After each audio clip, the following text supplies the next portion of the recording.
Assalamualaikum warahmatullahi wabarakatuh. Di video kali ini saya akan membahas mengenai perilaku ekonomi berkelanjutan. Sebelumnya, perkenalkan, saya Meli Fabiana dengan NIM K762373 dari kelas C, Fakultas FKIP UNX. Pendahuluan, di era modern, pola konsumsi dan produksi berkembang sangat cepat, sehingga penggunaan dan pembuangan barang meningkat. Sementara, eksploitasi sumber daya alam memicu kerusakan lingkungan dan ketidakadilan sosial. Alia dan Nur Hadi tahun 2023. Ekonomi berkelanjutan hadir sebagai pendekatan yang menyeimbangkan profit, people, dan planet. Tidak hanya mengejar keuntungan jangka pendek, tetapi juga keberlanjutan jangka panjang. Prabawati tahun 2022. Perubahan perilaku konsumsi masyarakat menjadi kunci, karena konsumsi berkelanjutan terbukti menjaga kelestarian lingkungan sekaligus meningkatkan kesejahteraan. Salah satu bentuk nyatanya yaitu pemilihan green transportation, yaitu transportasi ramah lingkungan yang menekan emisi, menghemat energi, dan mendukung keberlanjutan kota. Amalia et al. Tahun 2023. Lalu, apa itu perilaku ekonomi berkelanjutan? Ekonomi berkelanjutan merupakan bagaimana kita mengelola sumber daya untuk memenuhi kebutuhan masa sekarang tanpa mengorbankan kemampuan generasi mendatang untuk memenuhi kebutuhan mereka. Versus et al. Tahun 2021. Dalam ekonomi, konsep ini dikenal sebagai green economy, yaitu sistem ekonomi yang efisien dalam penggunaan sumber daya dan mengutamakan kelestarian lingkungan. Saniah tahun 2024. Salah satu implementasinya dalam kehidupan sehari-hari adalah konsumsi berkelanjutan, yaitu keputusan memilih barang atau jasa yang mempertimbangkan dampak lingkungan dan sosial. Faktor pembentuk perilaku konsumsi berkelanjutan. Yang pertama ada kesadaran lingkungan, di mana individu perlu menyadari isu lingkungan agar bisa memilih konsumsi yang ramah lingkungan.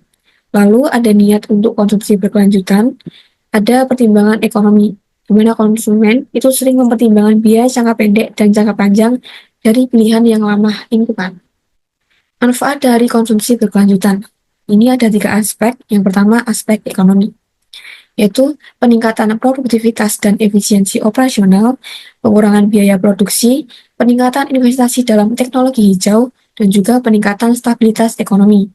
Lalu yang kedua dari aspek lingkungan, itu ada pengurangan polusi dan pelestarian sumber daya alam, pengurangan emisi karbon, penurunan tingkat pencemaran, dan juga penggunaan energi terbarukan. Sedangkan dari aspek sosial itu ada peningkatan kesejahteraan, meningkatkan akses masyarakat terhadap produk dan layanan yang berkualitas, menurunkan kesenjangan sosial, mengedepankan nilai solidaritas dan kepedulian terhadap komunitas. Lalu implementasi perilaku ekonomi berkelanjutan. Di sini saya memilih contoh konsumsi hijau dan green transportation dari BST Solo. Menurut IESR tahun 2019, sektor transportasi itu penyumbang emisi terbesar di perkotaan. Lalu, salah satu langkah yang bisa kita lakukan adalah dengan memilih moda transportasi yang ramah lingkungan atau green transportation. Ini bisa membantu mengurangi polusi, meningkatkan kualitas udara, serta mendukung efisiensi energi. Lalu, apa itu BST? BST atau Batik Solo Trans merupakan sistem transportasi umum yang ada di kota Solo. Peluang untuk green transportation ada beberapa. Yang pertama, modernisasi armada BST, misalnya bus listrik atau bahan bakar rendah karbon. Lalu, ada integrasi moda transportasi untuk meningkatkan aksesibilitas. Lalu ada kebijakan insentif dari pemerintah kota untuk mengurangi penggunaan kendaraan pribadi dan mendorong warga naik BST. Menurut Suryadi dan Ningsih tahun 2024. Selain itu, Solo juga menerapkan beberapa transportasi ramah lingkungan untuk mengurangi ketergantungan pada kendaraan pribadi, yaitu dengan BST atau Batik Solo Trans. Ada juga Railbus, ini moda transportasi yang memanfaatkan jalur kereta yang melewati pusat kota.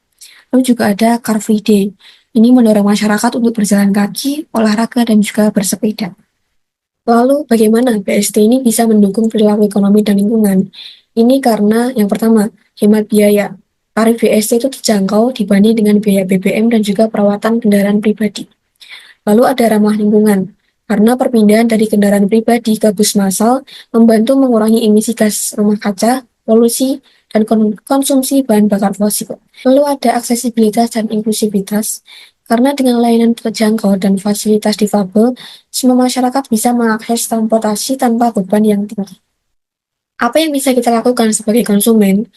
Yang pertama dengan mulai membiasakan diri menggunakan BST, rel bus, atau bus tingkat wisata, mengurangi penggunaan kendaraan pribadi untuk perjalanan yang dekat, mengikuti Car Free Day untuk membangun budaya berjalan kaki dan bersepeda, lalu yang terakhir ada mengajak teman atau keluarga untuk memilih transportasi umum. Perubahan besar selalu dimulai dari langkah kecil. Dengan memilih transportasi umum dan menerapkan konsumsi berkelanjutan, kita ikut membangun masa depan Solo sebagai ekositi yang modern, sehat, dan ramah lingkungan. Terima kasih telah menonton. Mari bersama mewujudkan kota Solo yang hijau dan untuk generasi mendatang. Berikut daftar pustaka yang saya gunakan. Sekian, terima kasih. Wassalamualaikum warahmatullahi wabarakatuh.